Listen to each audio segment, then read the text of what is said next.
Hi friends, అందరూ ఎలాగున్నారు? మీ ముందుకు మరి ఒకసారి మామిడికాయ చట్నీతో అయితే వచ్చానండి. ఇది ఇంకో ప్రాసెస్ ఒక యూట్యూబ్ ఛానల్లో చూసి చేశాను. టేస్ట్ అయితే అద్భుత సహా. ఫస్ట్ అయితే మామిడికాయ వాళ్ళైతే పీల్తో సహానే మగ్గనిచ్చారండి. నేను పీల్ తీసేసి మగ్గనిచ్చాను, ఎందుకంటే పీల్కి మరీ అనవసరంగా ఆయిల్ అవుతుంది, దాన్ని తీయడం ఎందుకని పీల్ తీసేసి మగ్గనిచ్చాను.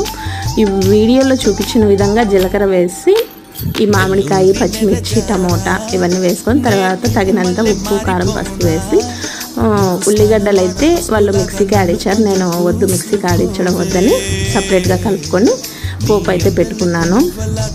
నెయ్యి వేసుకొని వేడి అన్నం, చట్నీ. మరి ఒకసారి చెప్తున్నాను, మీ ఇంట్లో ఎవరైనా హాస్టల్ నుండి తినకోకుండా వచ్చిన పిల్లలు, బక్కగా వచ్చిన పిల్లలు ఉంటే ఈ విధంగా చేసి పెట్టండి, ఖచ్చితంగా లావు అవుతారు. బాయ్.